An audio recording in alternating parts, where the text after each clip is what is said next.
Yes, Running to Time this week follows in an hour here on BBC One. Lots to talk about first with David Dimbleby.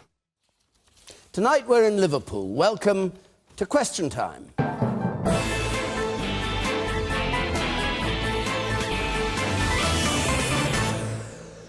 A big welcome to you watching wherever you are, to our audience here and to our panel, of course. The First Minister of Scotland is here, Salmond of the SNP. The Conservative Minister for Disabled People, Mark Harper. Labour's Shadow Energy Secretary, Caroline Flint. The UKIP MEP for the North West of England, Louise Bours. And the leader of the Unite Trade Union, McCluskey.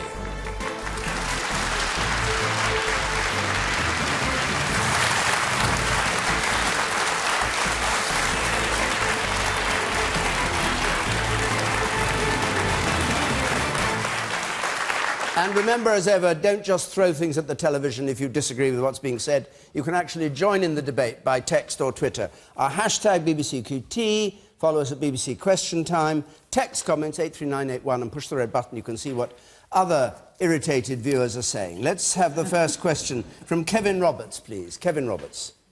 Should life mean life for killing police officers? Should life mean life for killing police officers? Relevant, of course, for the release of the 78-year-old person from jail, or the proposed relief. Salmond. I think it probably should. The difficulty with the case that you've had before you in England, the case involving Harry Roberts, and I don't think anybody in this panel would think that he committed anything other than a heinous crime, is that you have a process established at the present moment. And that process is that the judge in the 1960s laid down a minimum 30-year sentence, and then it's handed over to the parole board after that, and that is the process of law that you have. So over the last, let's see, 18 years, the parole board in England have obviously considered that case a number of times, and now they've considered that Mr Roberts should be released.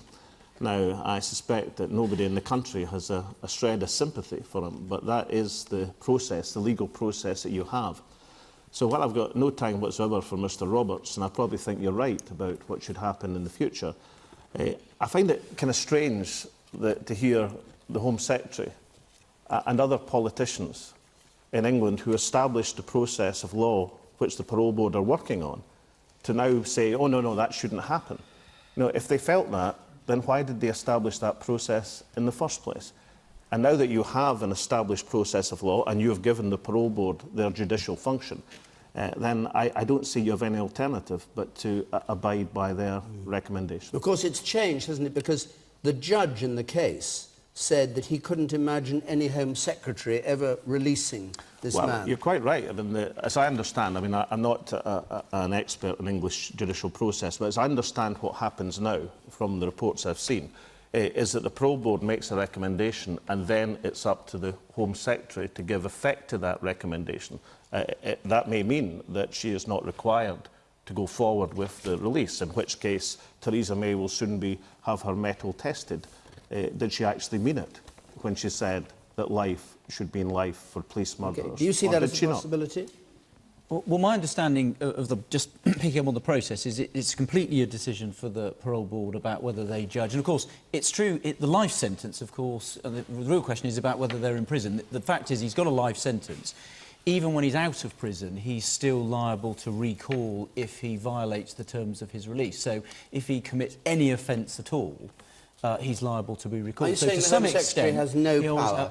Alex said that the Home Secretary implements the parole board's my understanding is that the parole board make a judgment about whether he still presents a danger to the public. Yeah. My understanding is they have decided that he does not, and therefore their decision is what will take place. And I don't think ministers have any discretion in whether they implement it. And she has put herself in, at very least to say, an incredibly awkward position, having made a statement that life should mean life for police murderers, and now being in a position, as I understand it, to give effect to a parole board recommendation. Perhaps she should have thought of that before she made that statement, or changed the law. I thought they were, you were meant to be changing the law on that. Yeah, well, I mean, on the particular case, I mean, I don't think ministers ought to start commenting on individual cases. But, I mean, the general proposition is there has been an argument about having tougher sentences for police murders. But, I mean, there's a general argument about whether you should have tougher sentences for murders generally. If you go back to when capital punishment was abolished, which I agree that it should have been abolished, there was an argument that the deal in exchange was that you would go to prison for life. Specifically said, she said that life, as I understand it, what was widely reported, should mean life for people who run them. I strongly believe, she said on the 23rd of October, that anyone who murders a police officer belongs behind bars and behind bars for life. And interestingly, Nick Clegg, Deputy Prime Minister, said today, and of course there's a role for the Home Secretary as well in this. So the question is there a role? She set out her position very clearly, but as Alex said, you have to deal with the law as it is. The law as it is, as I understand it, is the parole board make the decision based on whether they think someone is a present danger. Let's come back to the issue. Should life mean life? Louise Bours. Put simply, Kevin, yes, absolutely. Life should mean life. And I think this is where people have probably lost confidence in the justice system, actually, in sentencing. And we hear lots, don't we, about people, they want sentences to mean what they say. And there's no reprieve for the victims, is there? I mean, the 3 families that were affected by his crime, their loved ones aren't going to walk back in the door. They've been affected. So why should he? The payoff was, when capital punishment was abolished, that life would mean life for heinous crimes. And too often now, life sentences are given out for murder and manslaughter, and people are let out of prison in less than a decade. Now, that has got to be wrong. And I'm afraid we've got to say, who are we protecting? Are we protecting the criminals' rights or the rights of the victims and their families? For me, it's the victims and their families every time. Do you think life is enough, or would you favour capital punishment for people who kill police officers? We had the debate about this just a few months ago, actually, about capital punishment, on the anniversary of the abolition of capital punishment. And I was asked the question, do I personally believe in capital punishment? And I said very clearly, yes, I do. I think for certain heinous crimes like child rape, the murder of police officers, the kind of heinous acts that were acted upon, Lee Rigby, those kind of heinous crimes, I think capital punishment is appropriate. Now, that's my personal view. That's my personal view. Everybody's entitled, and I'll just make this one point, David. I'll just make this one point. Can I just make this one point, Caroline? I just wonder what UKIP policy was. We have no policy on it, on capital punishment. We believe. We don't. And I'll tell you what, Caroline. We'll just leave that in Caroline, the reason we don't have a policy on it is because this kind of issue... How many of the front bench... Can I finish? Yeah. The reason we don't have a policy is because we think you should decide. That people should decide. This kind of issue is what should go out to a referendum to the British people. And if I just make one point, when I was asked that question, I was responding to a survey that had been done. And actually, my view was the majority view of the survey. So I'm not on my own here. The majority of people who responded to that survey held the same view as me. But your policy is to leave the European Union and endorse it with a referendum. Why can't your policy be the view you've just put forward on hanging, endorsed by a referendum? Well, let me tell you why, David, because it won't be the first time tonight that Louise says UKIP don't have a policy on that. Oh, hilarious! Because they change it every 5 minutes. But can I just say, in answer to the questioner, I actually do believe that there are certain crimes, and the public, of course, have to dictate the path that this takes. There are certain crimes that do require jail sentences to mean what they say. The rape and murder of children demands life imprisonment, and that's what it should mean. And life imprisonment for our officers who are the front line trying to defend a civilised nation should mean life. So I agree with what the questioner has put forward. All right, let me bring in some members of the public. I'll come to you, Caroline. Yes, you, sir. I would just like to make the point I'm a retired police officer, having served on front line for my entire service. I went out every day, and during my service I came across knives, always confronted by knives, guns, all sorts of nasty bits and pieces. But I went out to serve the public, to serve the country, to serve the people of the country, stand up for the laws and protect them.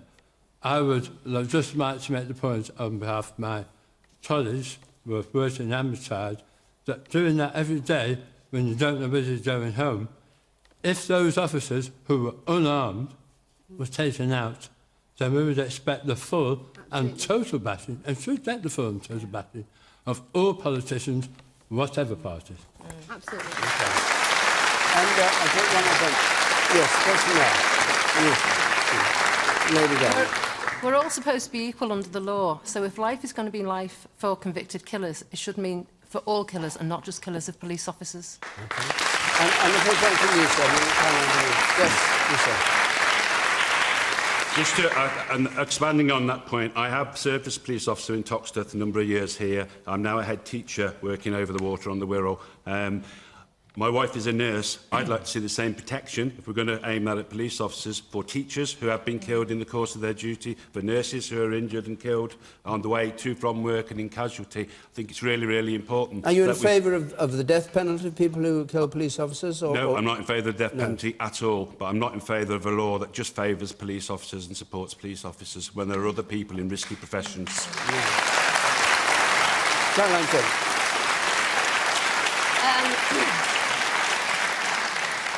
Well, I have no sympathy for people who take guns on our streets to harm people and to attack our police officers. And one of the things I think we should be thankful for, that our police officers are not routinely armed. And, you know, part of the recognition of that is about saying that, you know, to kill a police officer in the way that this guy did, and not just one police officer, I think it was 3 police officers, should... He killed 2, I think. Oh, he killed 2. OK, but 3 were killed during the course of this. Because basically he was about to carry out an armed bank robbery, and the police officers basically went to look in the boot of the car to find the guns, and 3 of them lost their lives as a result of that. But I do think that actually, in some circumstances, life should mean life. This guy, 27 years into his sentence, was interviewed, and he basically said, the police are the enemy, they're like strangers to me. When you kill a stranger, you don't feel any remorse.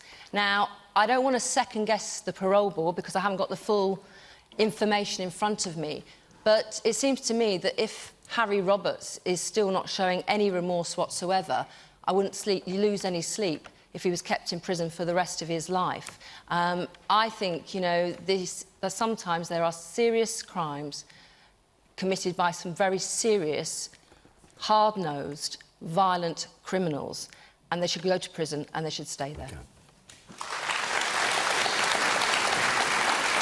Right, I'm going on to a question now from Brian McVeigh, please. Brian McVeigh.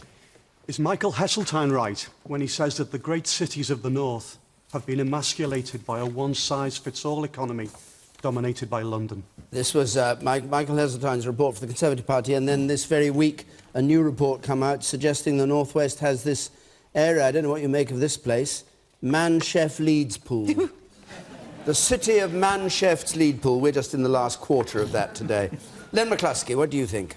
I think there is a serious problem about a London-centric economic policy that neglects the great northern towns, and there's no doubt that cities like Liverpool and Newcastle and Manchester and Leeds have suffered greatly under a period of time where all political parties have been driven by a neoliberal philosophy that says the market knows best, and the market draws everything into London and the South East. That's why we need political parties who start governing for ordinary working people and start investing in our communities, as opposed to this constant attempt to take money out. Here in Liverpool, the government's austerity programme at the moment is going to reduce the grants to Liverpool by 60%. It's unbelievable. Meanwhile, leafy shires in the south of the country are not being touched at all. So it's political will that is driven. And you're absolutely right, Brian, that it is a political government that needs to invest in a way that brings manufacturing, that brings the type of jobs back that means something, not the 0 hours jobs, the low-paid jobs that currently flood some of our cities, but hope back for our kids. We've got 1 million of our kids who are facing a bleak future at the moment because there's nothing for them, and there needs to be government policy to start investing. That's why I'm delighted, incidentally, with Ed Miliband's views believes that we should have regional banks. At the moment, there's huge amounts of money. Don't let anyone tell you that there's no money around. There is money everywhere. In the banks at this point in time, there is $500 billion money sitting there. Banks won't invest. And that's why we need regional banks with a remit from central government to start to invest in our local economies, put our kids back to work and give some hope. And that is a desperate policy that this government completely don't understand. That's because, of course, there are no Tories north of Birmingham. I mean, the reality is... The reality is... OK, all right. Let me make this point, David.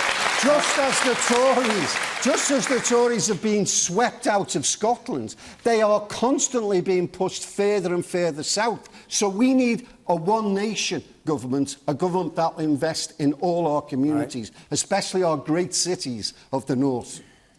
Mark Harper. Well, it's very nice that Len says something nice about Ed Miliband, considering earlier today he said he didn't mind if he fell under a bus. Let me just say a couple of things. Where did I say that?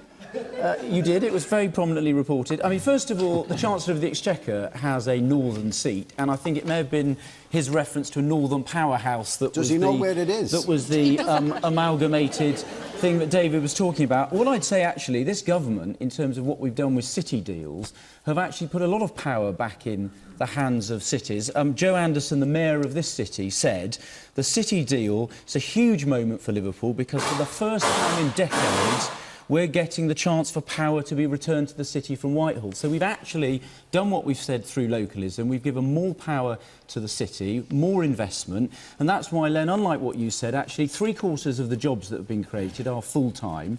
There are only 4% of jobs that are 0 hours contracts. Most new jobs are full-time. Self-employed now. We're being led to believe there's 4.5 million self-employed. 3/4 of new jobs are full-time. We've got 1.8 million more people in work. We have a long-term economic plan that's working not just for the south of England, but also for the north and northern cities as well. That's a plan that Labour doesn't have and that is doing good work for people across the whole of the United Kingdom. OK. Caroline Flint. I don't know what that curious noise was a moment ago, but I hope it doesn't repeat itself. I don't think it was a member of our audience, was it? The barracking. Caroline Flint. Well, I actually think Michael Heseltine is right. It's a shame his own party doesn't agree with him. I do think there's a lot more we could do to give powers directly to cities or working in partnerships with other towns and communities nearby. Labour has said that, you know, we reckon there's about at least £30 billion worth of what is spent through Whitehall that could be devolved. And I'm thinking about things like creating apprenticeships, but also running schemes to help people get back into work. My own portfolio on energy, I want to see local authorities working with others, delivering energy efficiency on the ground. So there's a lot more we could do. And the truth is that, you know, we need to discuss and, you know, on the back of the referendum in Scotland, you know, what more could we do here in England to make sure people feel they have more of a say of what happens in their lives? And I think that's an important debate to be had. And when I think of my own region, Yorkshire, I think we've got about the population of Scotland. I certainly would like to see a lot more devolution to local communities and cities in Yorkshire to get the job done well. And the truth is, I'm afraid, Mark, you're living in fantasy land. The recovery that you boast about is not a recovery that people in my area of Doncaster or other parts of the UK are feeling, because wages haven't kept up with prices. People are feeling that they're working longer hours, but they're getting less out of it in terms of meeting their bills, but also hope for the future as well. And that's why, you know, your constant denial that people are facing a cost of living crisis is going to do you no good in the general election next year. The lady up there. Yes. Let's hear from one or two. I work for a food bank, for Knowsley Food Bank. I manage Knowsley Food Bank. And, Mark, you're simply living in cloud cuckoo land. This economic boost has not happened in this part of the world.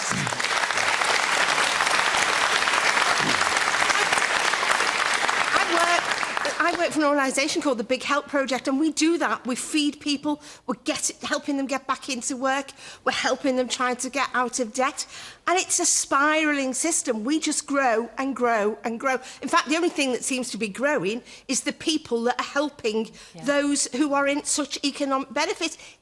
I just cannot understand why you can sit there and say it's such an economic boom in this part of the world. It's not. Well, I didn't say it was an economic boom. Look, I'm not going to pretend. We had the biggest recession when the last government was in power we've had in living memory. Of course, it's taking time to recover from it, but we're seeing more jobs being created by businesses. I absolutely accept that incomes are not rising as fast as we would like. That's why we're cutting taxes, keeping council tax frozen, keeping tax cuts, council tax frozen, fuel duty frozen, so that actually people have more disposable income. Why don't you of course, support things are not freezing easy, energy prices? but without a long-term economic plan and that job creation, we're not going to turn things around. So that's a really important plan. The Labour Party doesn't have an economic plan. Unemployment went up when they were in power. Every single Labour government there has ever been in history has had unemployment higher at the end of it than it had when it came into office. But I'm very proud that we've cut unemployment by 500,000 since the election. Alex Salmond, your turn. Can I give this audience in Liverpool just one set of statistics which sum this up?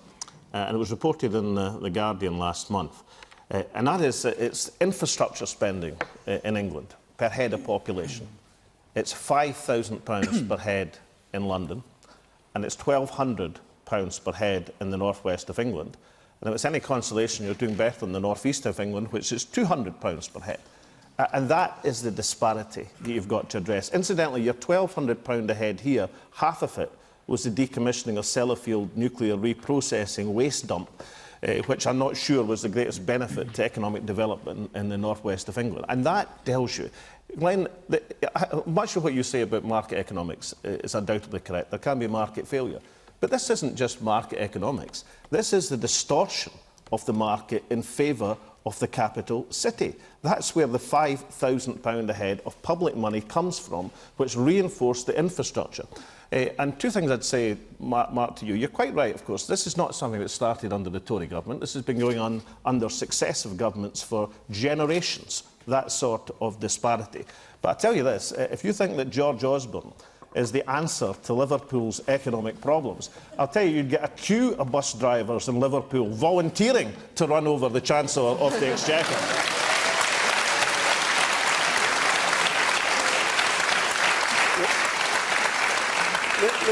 Louise Bours. I think it highlights, doesn't it, the disconnect between London and between that kind of political ruling establishment and the rest of us, you know, people who live elsewhere in the country. And I think that's why people are so disenfranchised and cut off from what goes on and their political representatives. And I think this highlights it beautifully. I mean, yeah, we would love to see devolved government. I mean, I think that would be wonderful, but not another layer of government, not a regional assembly, because remember, people have already rejected that. We rejected that in the North East. And why do we want our taxes going on to another layer of government, another load of politicians, you know, and bureaucrats? What we'd really like to see is real localism. County health boards, police boards, but not peopled by politicians, peopled by people who know what they're doing. So on a health board, we should have the nurses, the doctors, the health workers, people who know what the issues are in their community. That's what devolution is to me, letting local people take back control over planning and health, those kind of issues. That's what we would like to see, localism in its real true sense. OK, the woman there in red.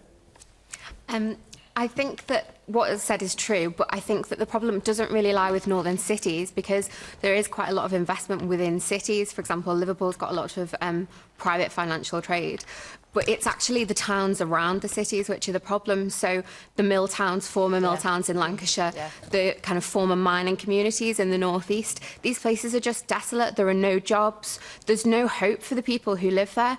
And I think the problem is that the government they're investing billions in Crossrail so that Londoners have yet another way to get across London. They're investing in high-speed rail links to Birmingham so that Londoners can get to Birmingham faster. But it takes you about an hour to get between Manchester and Liverpool on trains that frankly resemble sheds. And, you know, to get to towns around these cities, it's even more difficult. OK, I'll take a point from you and then go on. Yes, I'll come to you. Yes. Just to say, you can quote whatever employment figures you want to, and it means nothing when you live somewhere that has food banks, that has libraries closing, that has visitors from down south that come up and are shocked at the state of things that they're not seeing, they're not even aware of. So you say there's this employment, you say there's this, and we're just not seeing it, we're just not living it. It just means nothing at all. OK. And the man at the back, and then I'll come to you, and then we'll move on. Yes. You stay at the very back, and then I'll come to you.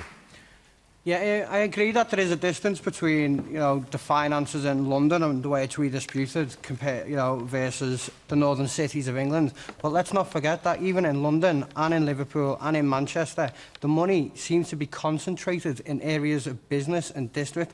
You move out of them, like the city centres, and that's when you see the real damage, like the poor, the crime, you know, food banks, as we were saying before. Something has to be done to get that money spread evenly, not just in one, you know, central location. OK. And you, sir? I work for a local council, Wigan Council, a big council in the northwest, and we're battling at the minute with the 30-odd% cut we've had from government, and it's a real challenge. I think Caroline's point goes some way to solving the city region issue, looking at things like energy, but it has to be more than that. It has to be about education and health and transport. The people of Scotland have spoken, even though the referendum didn't go Alex's way. They've spoken, and people are disenfranchised with London's politics. The decisions that matter most need to be made by local people, elected by local people. I agree. That's and it needs to happen now, not 5 years from now. Well, that's why people around here need to listen. Well, that's why we've done. That's the whole basis behind the city deal I was talking about. That's not a deal with more politicians. That's an exclusive. Caroline, you might say it's not enough, but in the words of the mayor of Liverpool, a Labour mayor, he said, not my words, it's more local power than there's for this city than there's been for a generation under governments of both parties. We are giving that economic power to local councils. You started off. You can hear the response from the audience about how out of touch you are.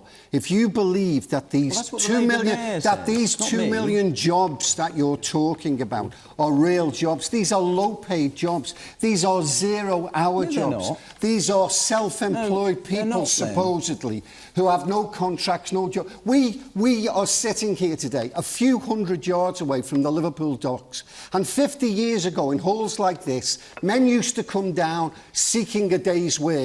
Bosses would walk amongst them, tap them on the shoulder and give them a tally for a day's work. And when the bosses were fed up, they tossed the tallies into the air and watched men fight for them. And that was 0 hours. That was 0 hours from a different age.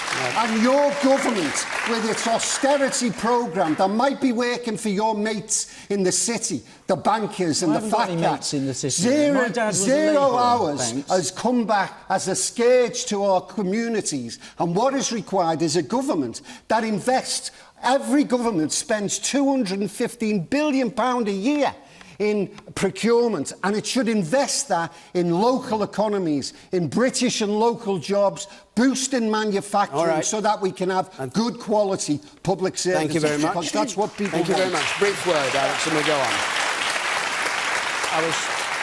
I was just interested in Louise and Mark's rejection of any idea of an elected assembly for the northwest of England. Because, you see, it is a fact, indisputable fact, that since Scotland regained its parliament in 1999, then the performance of the Scottish economy has improved relative to that of the UK. It also gives us the power and ability. When the bedroom tax was imposed from London, it gives us the power to do something about it. It's not easy because we're cleaning up Westminster's mess, but nonetheless, it gives us the power to do something about it. So I hope that Caroline's right. I hope that near miss in the Scottish referendum starts a process of reform across these islands. I hope it does. But if it doesn't, maybe the next time we have a referendum, Liverpool should come with us. Well, Alex is talking about English Parliament now. I didn't say we didn't agree with an English Parliament. I'm not saying we didn't agree with an English Parliament. I say we don't agree with regionalisation, I know, but which is doing the European Union's work. UKIP's policy in Scotland until recently was to abolish the Scottish Parliament. That was a policy you did have. No, how many people you think support that? It's ridiculous. No one talks about abolishing anything. That was your policy. Our policy now is talking but it's a week about later, last English. election. You know, it's an English. If we were talking about English Parliament, people need a voice. We're talking now about regional devolution, and I'm sorry, that is exactly that. I think that's going to get a bit boring, the whole policy issue. We all know that you're running scared, but I mean, you know, that's a little bit boring now. We've heard it once. So I think people like to know coherently what your policies regional government has been rejected by the North East. We had a referendum, and what we would like to see is real localism, like the gentleman in the audience was talking about. Local people, health services, transport, planning. We want to see local people I have to say, making the considering decisions. the deputy leader of the UKIP party said that actually, you know, the NHS, you know, needed to be Caroline, please don't bring that. Has been and actually, the NHS stifled competition. You really should get a new research, talking about local health services. It's really sloppy research. No, that's absolutely true. It was on his website till about a week ago. It's real sloppy research. It was on his website till about a week ago, wasn't it, Louise? You're going to lose everybody soon if you go on with that. We haven't got the document here. I'm going to go on to another question, but it does affect everything that I think everybody's involved in, the elections involved in what Caroline and Louise were just saying, which is, of course, the news today about the NHS as well and the new proposals. Dr. Matthew Atkinson has a question for us on it. Dr. Atkinson. How do we save our NHS from the perfect storm of austerity, increasingly expensive treatments and an ageing population, whilst paying staff the wages they deserve? In other words, as some people might say, how do you square the circle? Dr. Atkinson, yes? What's your view? My view is we've got to start by trying to make the country healthier. UKIP oppose plain packaging on cigarettes, oppose minimum pricing on alcohol, all things that would make the country healthier. I assume the Tories oppose it as well, otherwise they wouldn't have reversed their decision last year on minimum pricing for alcohol. And then efficiency can only go so far. You can only make a hospital so efficient before you're putting people back in the ambulance as soon as they arrive at the door. At some point, you've just got to get more money into the system, and we have to decide as a country, do we want a health system that is free at the point of access, that we can be proud of, that the rest of the world envies? And if we do, then we're going to have to pay for it. And if Facebook are paying no corporation tax, and if wealthy people aren't putting in as much as they should be, then we need to be looking at how we're going to pay for the NHS. Louise Bours.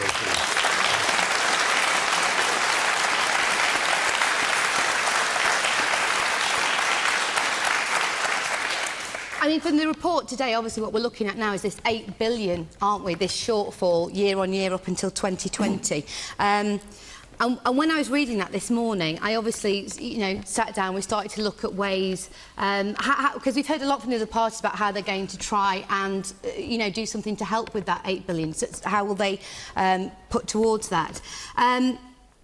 One of the problems I think I have found is that we seem to prioritise in the NHS bureaucrats over clinicians. It seems to be stuffed to the rafters full of managers. And certainly the health policy group that I'm now working with, which on that group is GPs, dentists, paramedics, nurses, etc. The one thing they all say are managers, managers, managers. And so I started to look at that. Now, also, other kind of non-jobs that are in the NHS as well, and I started to have a look at those and see what was happening there. But what do you say to the doctor's point that UKIP is opposed to? What were the measures you mentioned I think just now? It's plain packaging and minimum unit pricing on alcohol. Minimum price on alcohol. I mean, just deal with that. I cannot see what plain packaging will do other than make it far easier for the counterfeiters to counterfeit fake cigarettes. I can't see that's just making their job easier. I think the minimum price on alcohol, I absolutely think there should be a minimum price on alcohol. I think when you go into a supermarket and some alcohol is less expensive than a bottle of water, something has got to be wrong. So absolutely we really have to look at that. But we lose 2 billion. Every year through health tourism in this country. Now, they're the government's figures, they're not my figures. 2 billion every year in health tourism. We paid out 1.4 billion in redundancies, in management redundancies, and then within a year we employed most of them back again into the NHS. You know, 46 million a year on PR people and other non-jobs, you know, 87 million on the CQC, 48 million on Monitor. All right. I mean, they need to be abolished. We need to find ways that we can make this organisation work, and the way you do it is let's give some control back to frontline staff, doctors, nurses, the people who actually really know what's going on. Let's give them a health board. Does this partly answer your question? Does it answer your question? It gives one person's view on it. Yeah. All right, let's hear it. No, OK. Now let's move along this. No more. There are 4 other people you know, to speak. It's really important. Caroline Flint. Well, I do think actually prevention is really important, and I have to say, when I was Public Health Minister, you know, it was part of what I really enjoyed in terms of looking at how we could actually keep people out of hospital. And Dr Atkinson made the point that, you know, in terms of the challenges on the NHS, some of it has arisen because of a good thing. We're all living longer. But obviously, as we all live longer, that brings with it its own challenges in terms of our health. And of course, people who years ago may have died because of treatments today and medicines, they're now surviving. So we have to tackle this issue, and that is, I think, a mixture of more resources, and Andy Burnham has said that we're going to find 2.5 billion under, hopefully, the next Labour government to help resource... So what about this 8 billion? Hang on. What? No, don't say hang on. Oh, no, I was just going to mention the 8 billion. And the massive tax. I was actually going to mention All right, I was actually going to mention that, if that's all right, David. No, it's so fine. we've said we've identified how to raise 2.5 billion to pay for some more doctors and nurses and some social care assistants, but also, you're right, it's not going to be enough. So we need, but we can only, look, I don't want us to promise something we can't deliver, so we need to look at what else we can do. I think there could be savings if we could bring social care and health closer together. I actually think that if we were able, and these are points actually that were made in the report today, if we were able to get people to get some tests, for example, cancer, done quicker as well, that could help too, not only with the person waiting for a test result, but also getting on with the treatment. And I think there are other ways in which we can tackle some of these issues in our NHS. It is about reform, but it's also about some funding as well. And I have to say, I'm very pleased that the report today backed us on better access to GPs, bringing health and social care together, quicker access to tests, but also to make sure that we have a system that looks at prevention as well as treatment. But he was suggesting that of the 30 billion, 22 could be found by savings, but 8 had to be found by money. You've talked about 2.5. No, and I think I made it clear. Look, I can't, and nor can Andy Burnham, nor can Ed Miliband, just, if you like, sort of promise something that we are not in a position to say that we can deliver. The 2.5 billion that we've identified through a tobacco levy, mansion tax and bearing down on tax avoidance are the start of a process. But I think it is about money. But it's also daily politics. It is about money, but it's about reform as well. And the fact is, you know, I can't work out whether UKIP's policies are personal, whether it's a policy that's going to last more than a week. But the truth is, when it comes to prevention, which is about local nurses, doctors and others working together, that is what they want to hear. Prevention. It's no point having them there making decisions if you're not going to support them in some of the decisions they need to make to prevent ill health. Mark Harper, what do you make of the shortfall of the 8 billion, which no party, none of the main parties, seem to have any method of filling, if he's right about needing the 8 Well, I've looked at the report today by NHS England, which Simon Stevens has written. I think I'd say a couple of things. First of all, he's made it very clear that the NHS has weathered the last 4.5 years extremely well. It's delivered efficiency savings, it's delivered more treatment, doctors and nurses are working very hard to deliver better healthcare. So that's really important. He said over the past 15 years, actually. He said 15 years, to be fair, adding in the current... No, that's right. I'm saying we have a shared commitment. We have a shared commitment to the NHS between the major parties, and I think that's welcome. He's also said that we need to continue reforming the NHS to continue to make it more efficient. And I think there's a lot of sense in what's said about improving public health. I do think actually having health and social care working more closely together. We've started moving some of that funding together, and I think that's very important, both for older people and also for people of working age. So I think that's important. But what he also said was you can't fund the NHS without a strong economy. And the only reason why over the last 4.5 years we've been able to increase NHS spending, not what the previous government promised. The Labour Party said they would cut NHS spending. They said our plans to increase NHS spending were irresponsible. We've only been able to increase NHS spending because we've got an economy that's growing. But Scotland, we've got a plan to continue doing sitting that. here on our left, spends 10% more per head on the NHS than England does. Why can't you match what Scotland does? Well, because Scotland gets more generous public spending through the Barnett formula than the rest of the United Kingdom. So you've got more money to splash so around. they've got more money to spend. In that case, Mark should have supported Scottish independence and allowed us to run our own finances and have access to our own resources. No, Can I say, David, the last time I was in Liverpool, I pleaded with the audience not to let these parties destroy your National Health Service. And you're 3 years later, and you're well down the road. That's not what incomprehensible gobbledygook. That was a Tory description of Andrew Lansley's health service reforms. Nobody understands what they are. Nobody understands now in England what the organisations are within the health service. In Scotland, we have still a National Health Service. A National Health Service under financial pressure, obviously, but still a National Health Service. And what you've got in England is a series of disparate organisations all doing different things. You've got the private sector at 9%, heading towards 20%. You're contracting out vast areas of the National Health Service. The National Health Service is not a National Health Service unless it's run in that principle. If you try and have an internal market to divide and fragment it, then you cease to have a National Health Service. And what we have now in the health service in England, you know, after these 3 years of reforms, you've wasted £2 billion. You've made 15,000 workers in the National Health Service $3 billion compulsory. on the reorganisation, Alex, actually. I $3 billion. stand. That's the one amendment I'll take from the Labour Party tonight. It's £3 billion they've wasted in the reforms. 15,000 people made compulsory redundant. And then you wonder why the National Health Service is short of funds. Would you please stop fragmenting the English National Health Service and return it to the people? All right.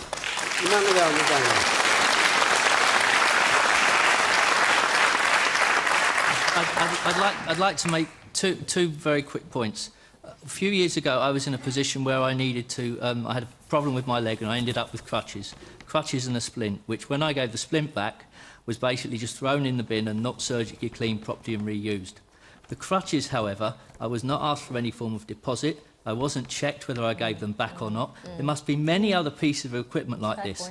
I offered a deposit for it and I was told we get through 25 boxes a week and they never check them back in again. There must be many, many items and examples like this that could save money significantly. Mark Harper, I'll come back to you because we're halfway through. Len McCluskey. Yeah, I mean, what is absolutely important for the audience and the viewers to understand is that the National Health Service is being privatised before our very eyes. 70% of the services that have gone out to tender have gone to private healthcare. That's what the Conservative Party are doing to our health service at the moment, and we have to stop them. The Health and Social Care Act, and this was what was wrong and missing from Simon Stevens, a very respected guy, his report. What is needed is for the Health and Social Care Act, the very act that Alec has just said, even the Tories themselves are saying is gobbledygook. It needs to be done away with. It costs £4 billion. £4 billion to run every single year. It is an absolute mess and it needs to be done away with. And the doctor, always trust a doctor. Dr. Atkinson has almost answered his own question. We need more resources. Where is the £8 billion coming from? Where is the £30 billion coming from? Well, I'll give you one simple answer, and people might dismiss it as being too simplistic. Let's get the super rich and the corporate elite to pay their taxes, because every single year, every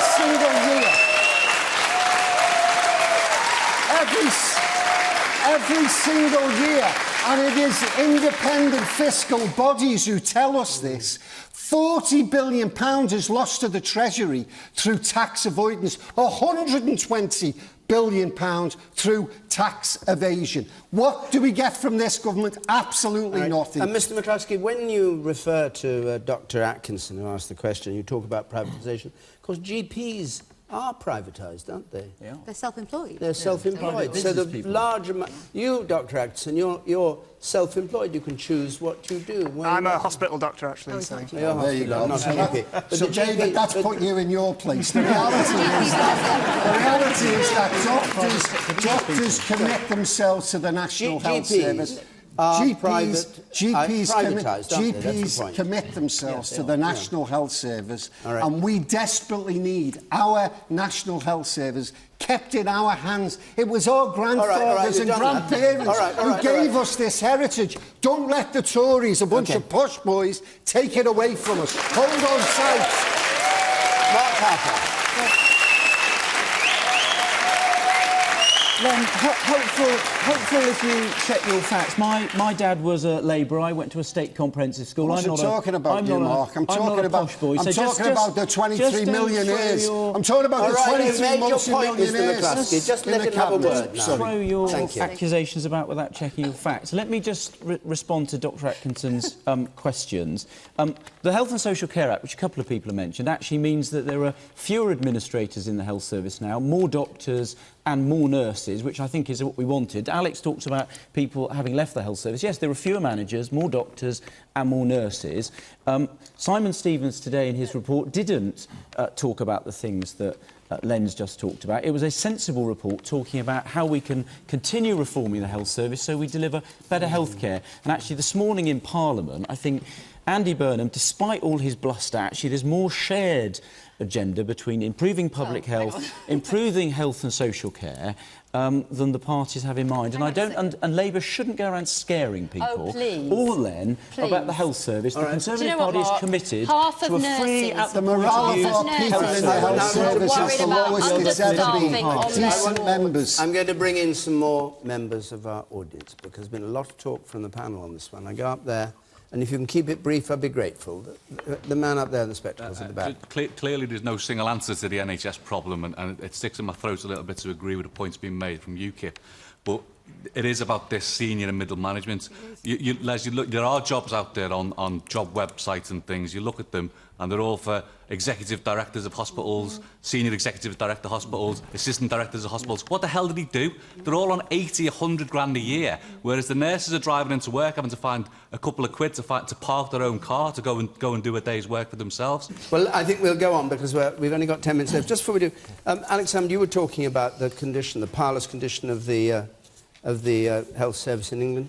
Will you return to Westminster and fight that corner on behalf of English people as an MP? An exclusive, Alex. Well, no, I won't give you an exclusive. And on the answer to your question, David, in absolutely decisively, I'll tell you I haven't made up my mind. So I shall just have to wait and see. But I'll tell you what, when I do make up my mind, you invite me back onto question time, and I'll tell you why I did it. So at least it's not a closed door. Maybe. Yeah, you can take that from what I've just told you, David. That's right. And you'll come back here the moment you decide, and maybe you'll announce it. Oh, back to Liverpool, hopefully. Oh, back to Liverpool. Right. Sounds as though you should stand for Liverpool. A question from John Jackson, please.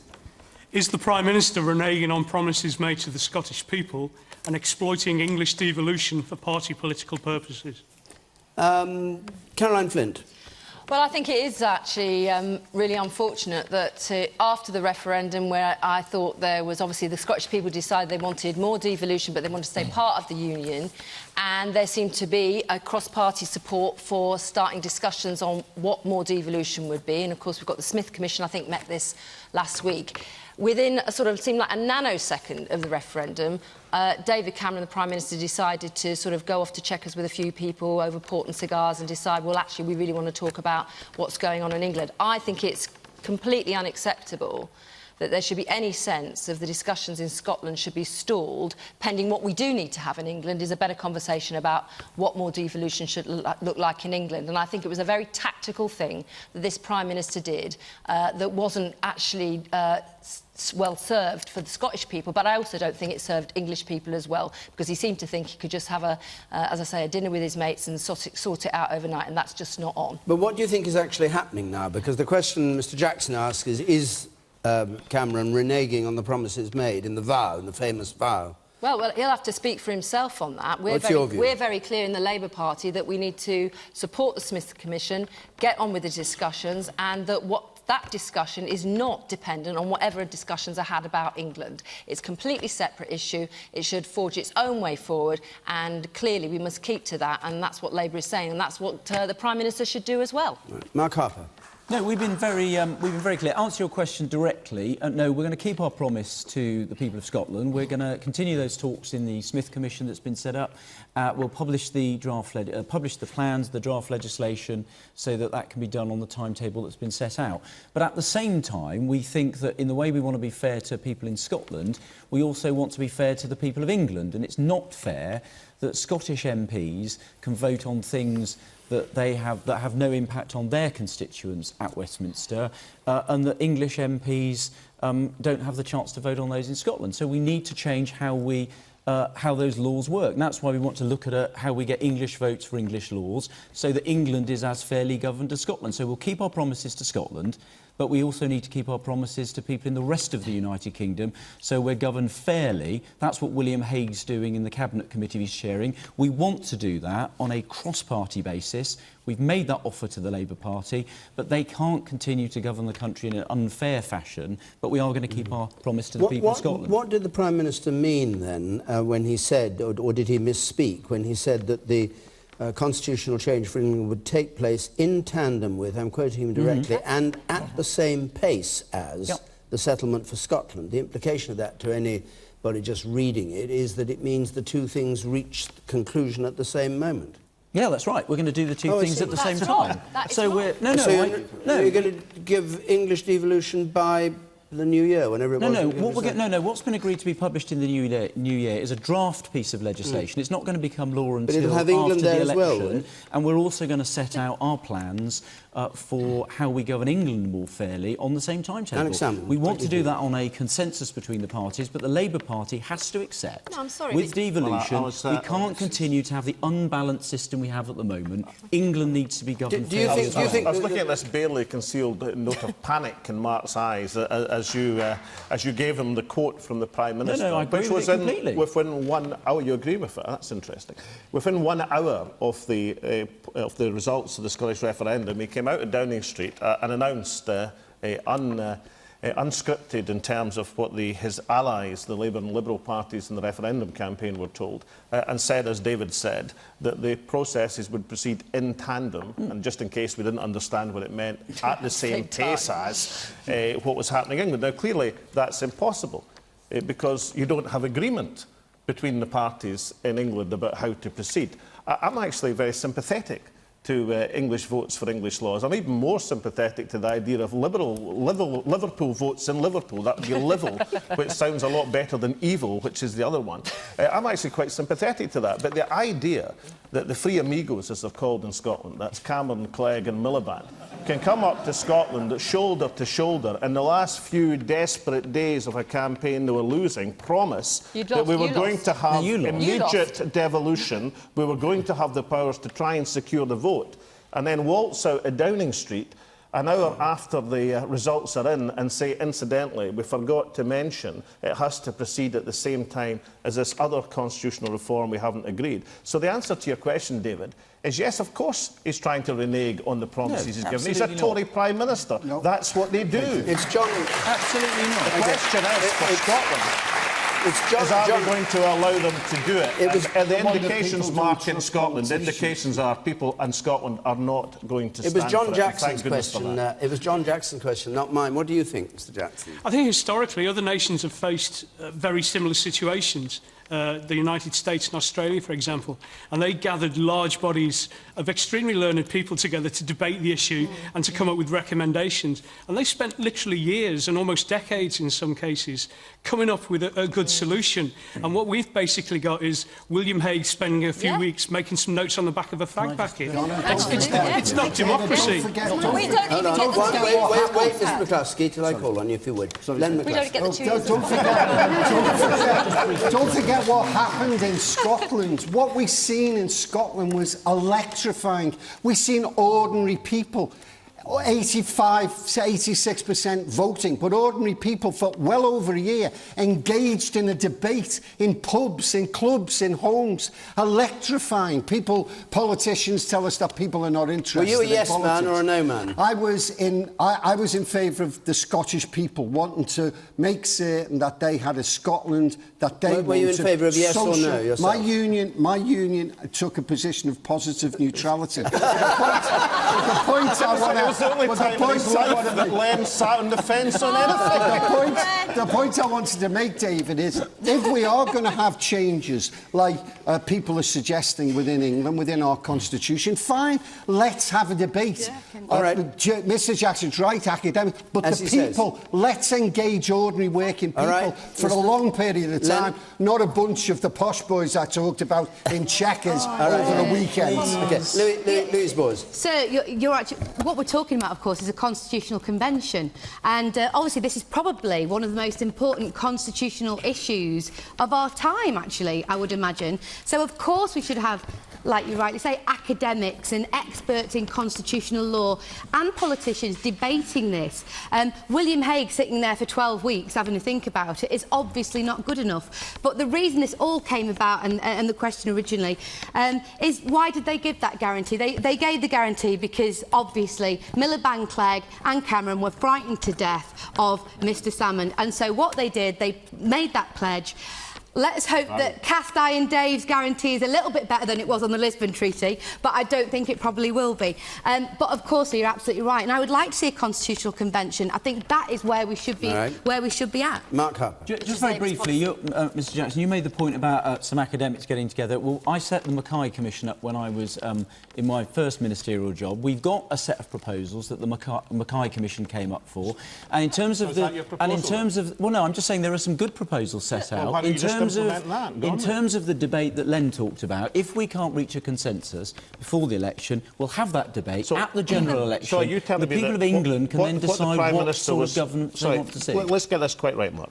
You're telling me that when the Prime Minister said in tandem and at the same pace as, he was actually talking about Bill Mackay's commission.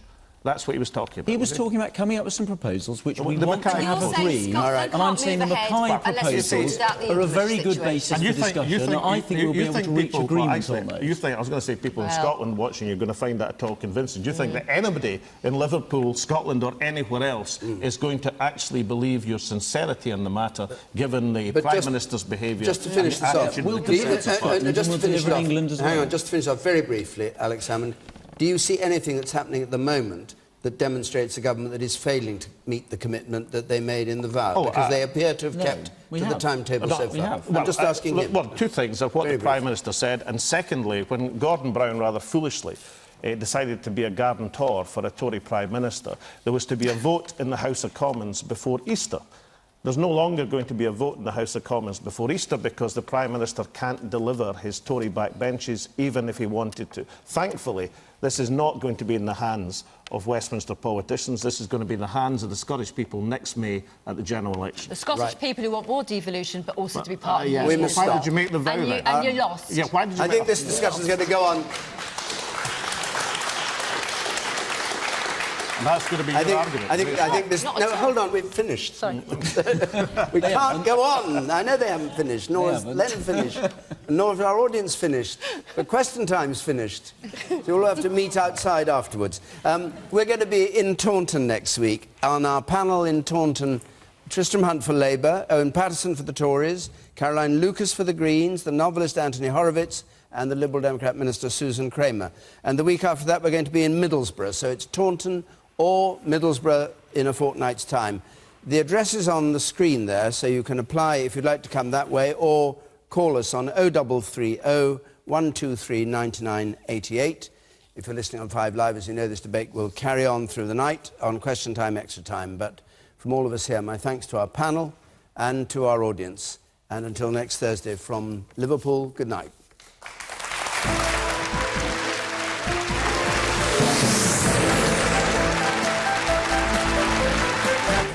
Alan Johnson is back on the sofa with special guests Robert Webb and Charlie Webster. Stay with BBC One for This Week next.